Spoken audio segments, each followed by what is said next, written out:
ஓசியாவின்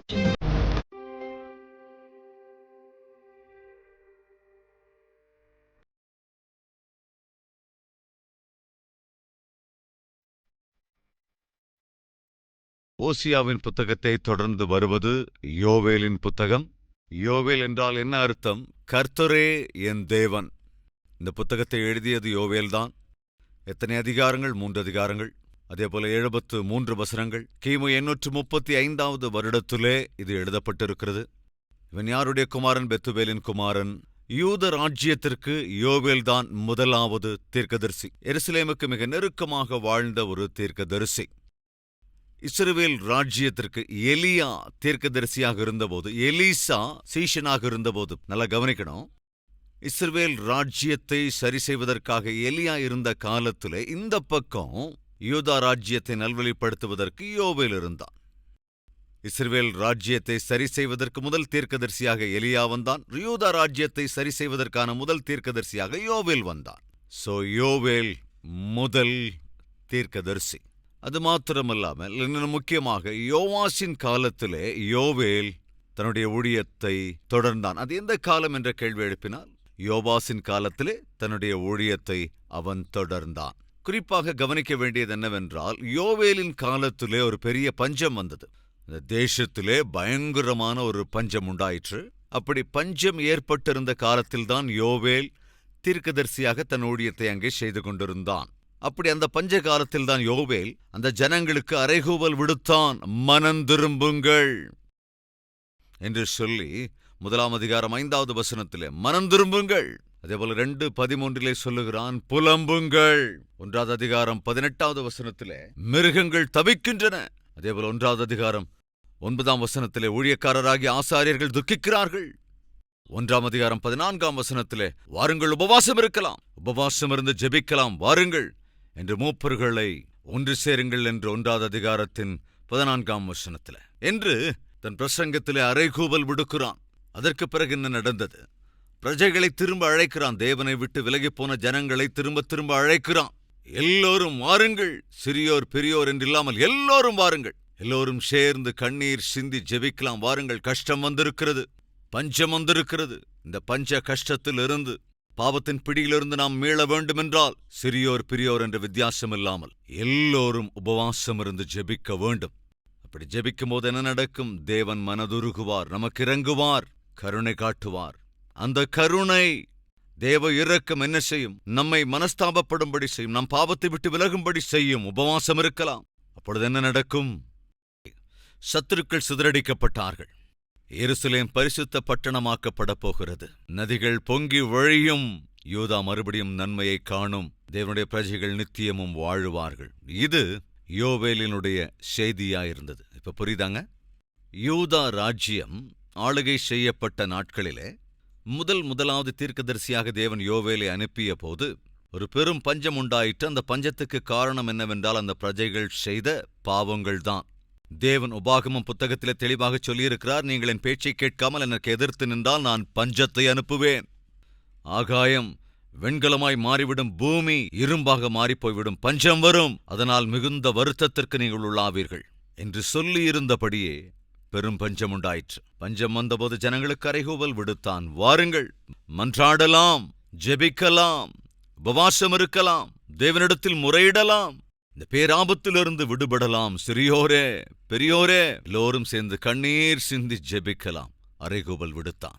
நாம் கண்ணீர் சிந்தி உண்மையாய் ஜெபிக்கும் போது தேவன் என்ன செய்வார்? நம்முடைய சத்துருக்களை நம்மை விட்டு எடுத்து போட்டு விடுவார். நமக்கு வயிறார ஆகாரம் தருவார். நம்முடைய எருசலேமை பரிசுத்த பட்டணமாக மாற்றுவார்.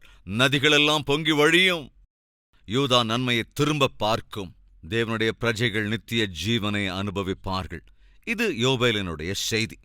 மிகவும் சிம்பிளாக 3 அதிகாரங்களில் யோவேலின் ஊழியத்தை குறித்து விவரமாக நாம் பார்க்க முடியும். பழைய ஏற்பாட்டிலே பரிசுத்த ஆவியானவரை குறித்து, அவருடைய சத்தியங்களை, பரிசுத்த ஆவியானவர் ஊற்றப்படுவார், தரிசனங்களை காண்பார்கள், தீர்க்க தரிசனம் உரைப்பார்கள். சிறியோர் பெரியோர் என்ற வேறுபாடு இல்லாமல் எல்லோருமே கூட பரிசுத்த ஆவியினாலே நிரப்பப்படுவார்கள் என்று பரிசுத்த ஆவியை குறித்து தீர்க்க தரிசனம் உரைத்தவன் யோவேல்.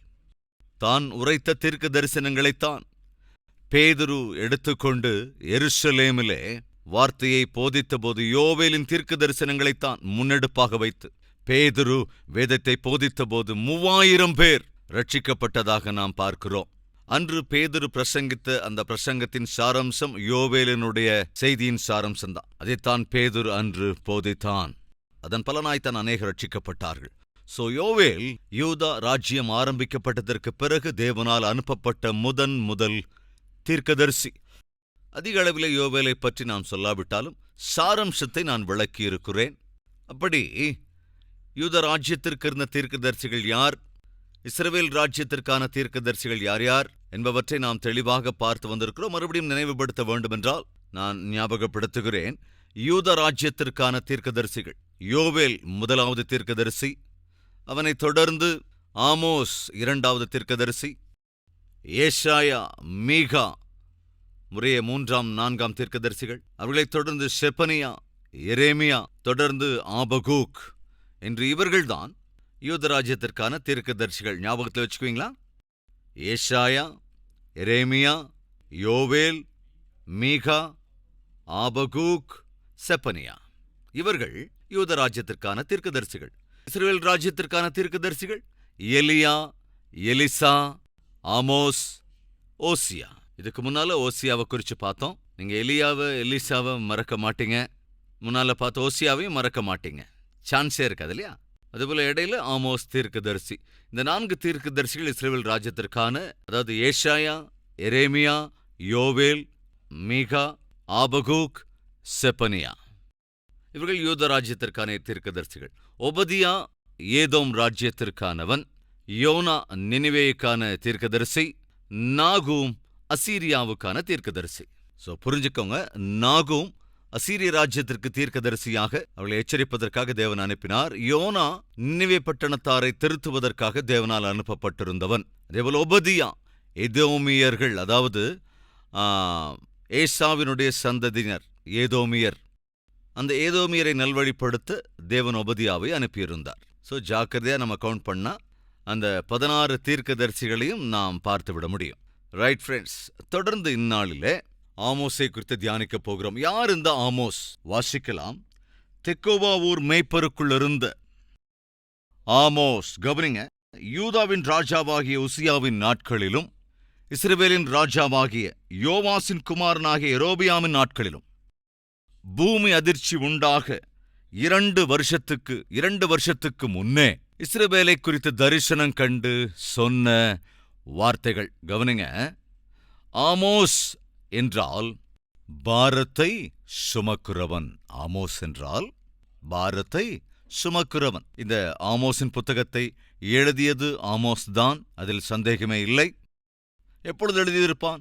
கிறிஸ்துவுக்கு முன் 755வது வருடத்திலே. எத்தனை அதிகாரங்கள்? 9 அதிகாரங்கள். எத்தனை வசனங்கள்? 146 வசனங்கள். எத்தனாவது புத்தகம்? வேதாகமத்திலே இது எத்தனாவது புத்தகம் என்றால் 30வது புத்தகம். ஆமோஸின் புத்தகத்தில் முக்கியமாக நாம் பார்க்கக்கூடியது ஆமோஸினுடைய செய்திகள், அதேபோல ஆமோஸினுடைய தரிசனங்கள்.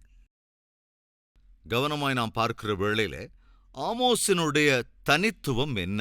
பைபிள்ல அநேக தீர்க்கதரிசிகளை பார்த்தோம் அல்லவா? எலியாவாக இருந்தாலும், எலிசாவாக இருந்தாலும், ஆமோஸாக இருந்தாலும், ஓசியாவாக இருந்தாலும், இவர்கள் இஸ்ரவேல் ராஜ்யத்திற்கு அனுப்பப்பட்டிருந்த தீர்க்கதரிசிகள். எலியா, எலிசா, ஆமோஸ், ஓசியா, இந்த 4 தீர்க்கதரிசிகளும் இஸ்ரவேல் ராஜ்யத்துக்கு போதிப்பதற்காகவும், தவறு செய்கிறபோது அவர்களை திருத்துவதற்கும், கெட்டுப்போகிறபோது திருத்துவதற்கும், பிரஜைகள் தேவனை விட்டு விலகும்போது தேவன் தீர்க்கதரிசிகளை அனுப்பினார்.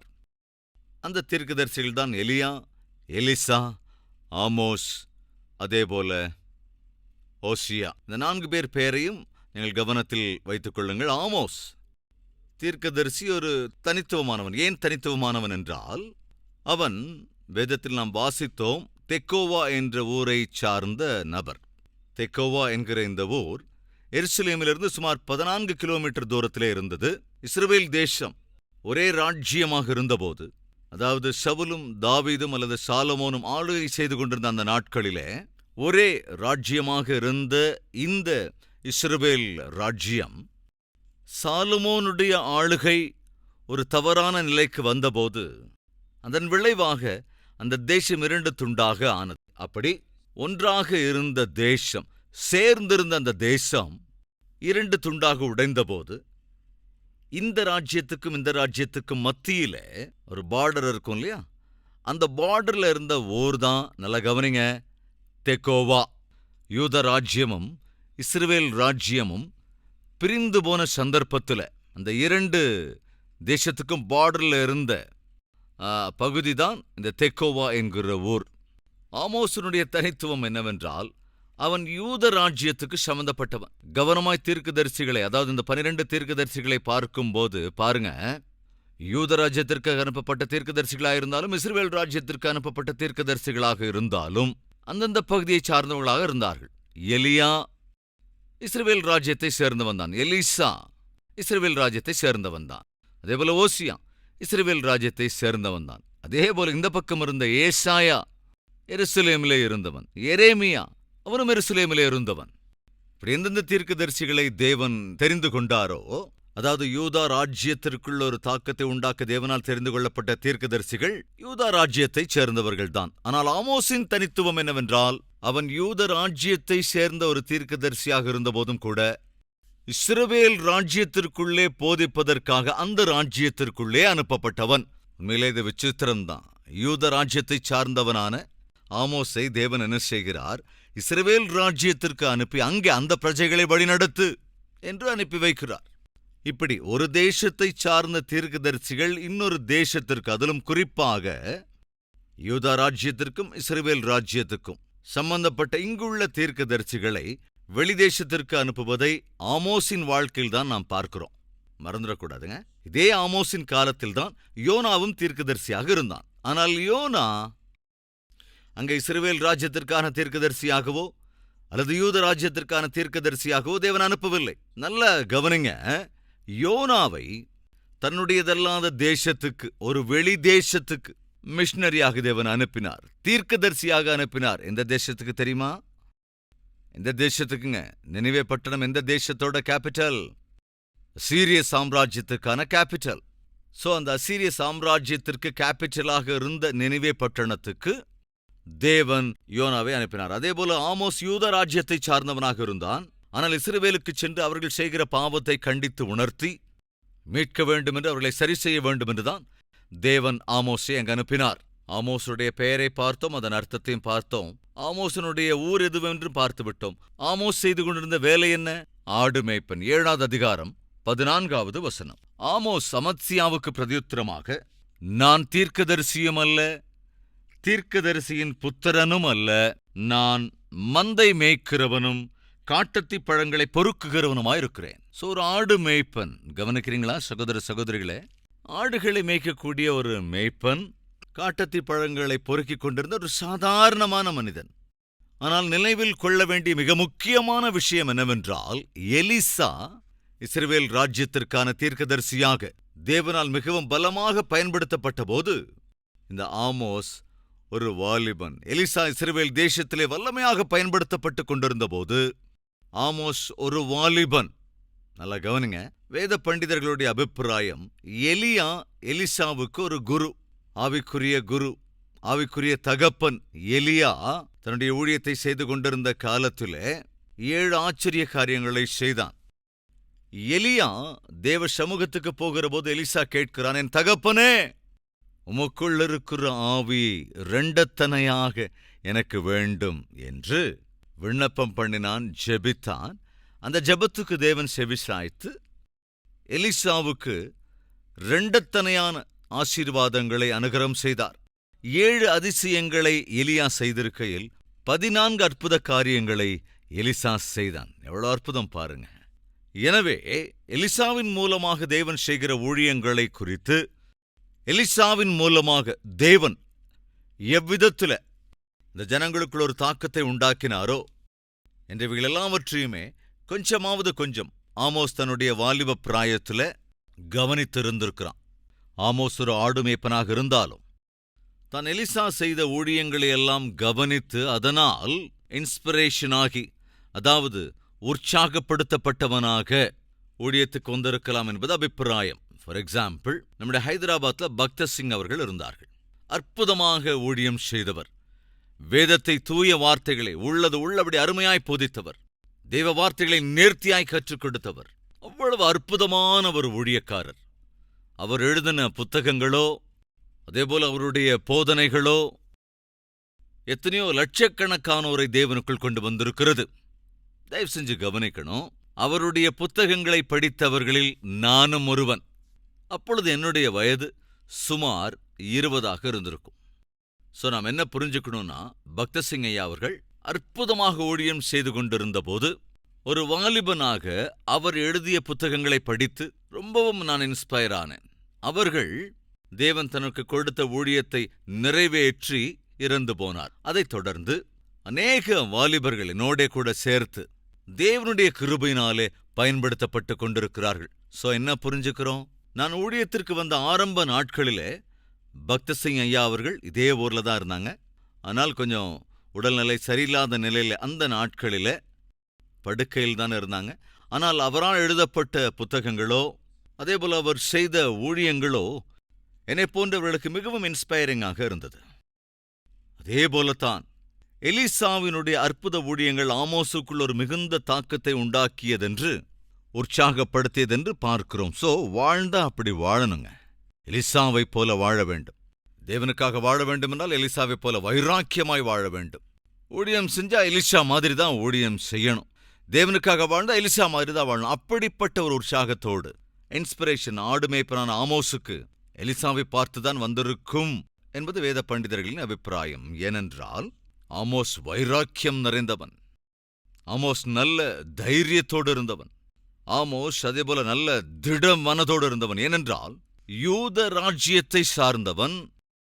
யூத ராஜ்யத்திற்கு சத்ருவாக கருதப்பட்ட இஸ்ரவேல் ராஜ்யத்திற்கு சென்று அங்கே இருந்த ராஜாக்களை, அங்கே இருந்த பிரஜைகளை, அதாவது ஆளுகிறவர்களையும் மக்களையும் உற்சாகப்படுத்தக்கூடிய தீர்க்க தரிசனங்களை உரைப்பதென்பது ஒரு தீர்க்கதரிசியாக யாரா இருந்தாலும் அது கத்தி மேல நடக்கிற மாதிரி. அது மாத்திரமல்ல, ஆமோஸை எதிர்த்தார்கள்.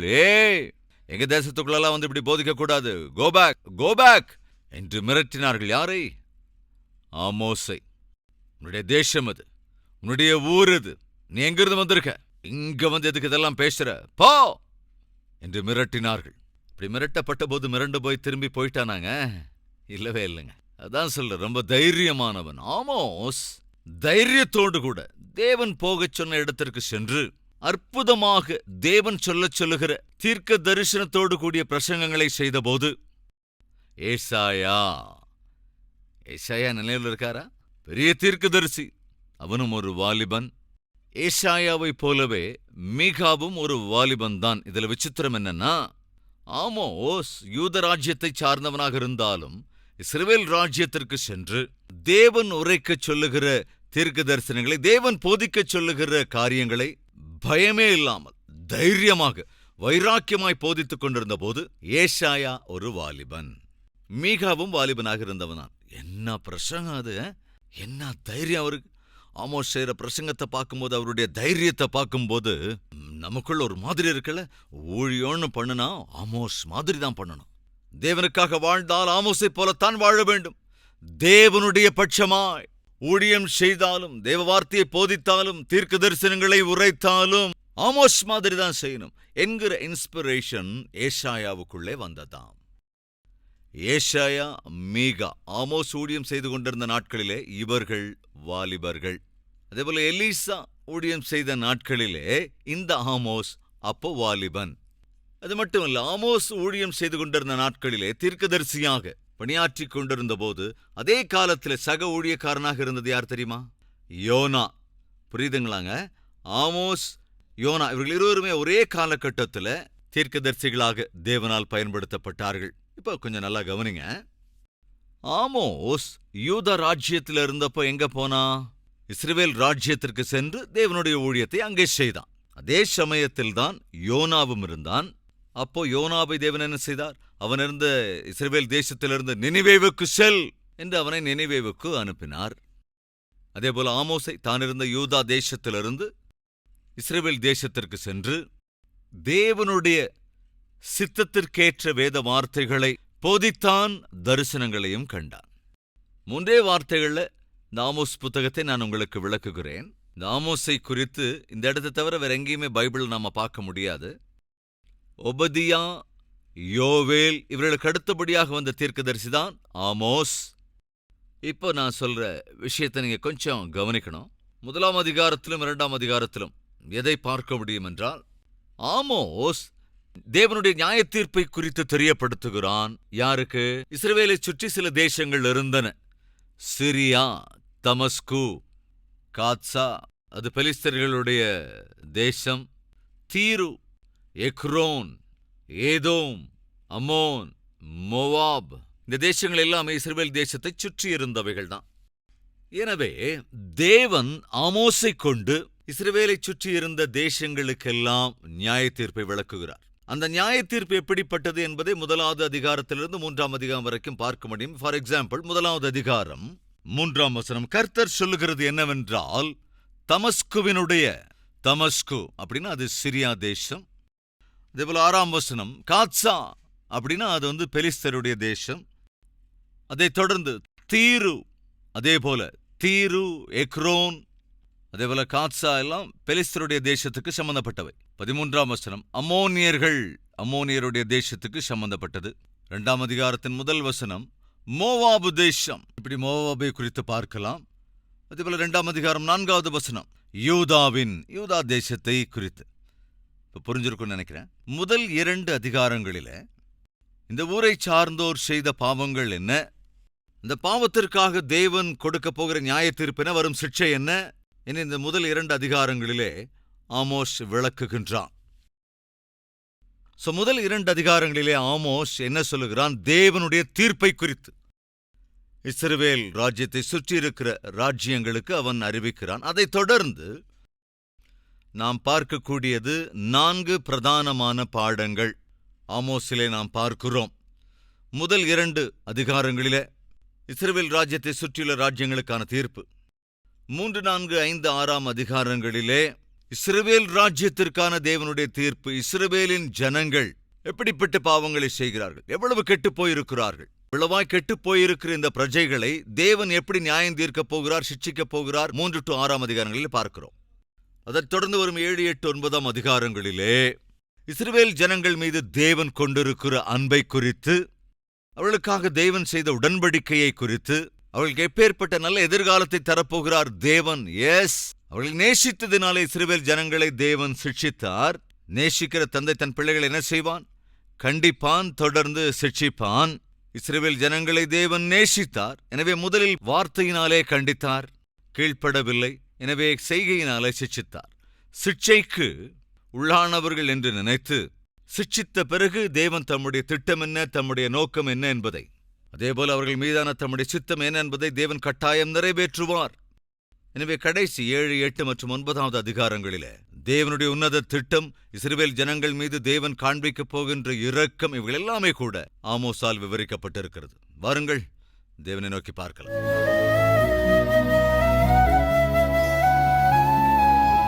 மகா பரிசுத்தமும் அன்பும் நிறைந்த பிதாவே, தெளிவாய் திட்டவட்டமாய் தொடர்ந்து எங்களோடு பேசி வருகிறதற்காக நன்றி ராஜா.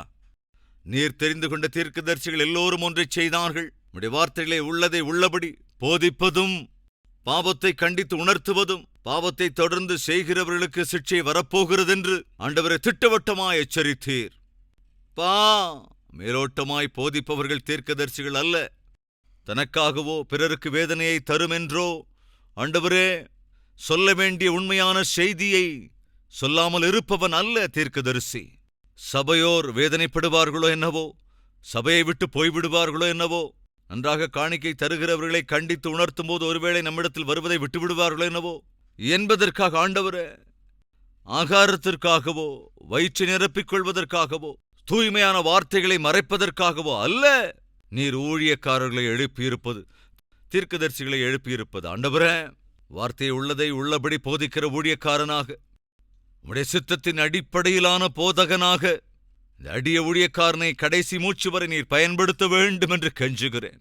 இப்பொழுதும் யாரெல்லாம் ஆண்டவர் எங்கள் இருதயம் உமக்கு முன் சரியல்ல, நான் என்ன இஷ்டப்படி வாழ்ந்து விட்டேனே, இதற்காக நீர் சிட்சித்தால் அந்த சிட்சையை என்னால் தாங்க முடியாதே, என்ன மன்னிங்கப்பா என்று யாரெல்லாம் மன்றாடுகிறார்களோ, அப்படி மன்றாடி ஜெபிக்கிற ஒவ்வொருவருக்கும் நீர் இறங்க வேண்டும் என்றும் மன்னிக்க வேண்டும் என்றும் இயேசுவின் நாமத்தில் ஜெபிக்கிறோம் பிதாவே, ஆமென்.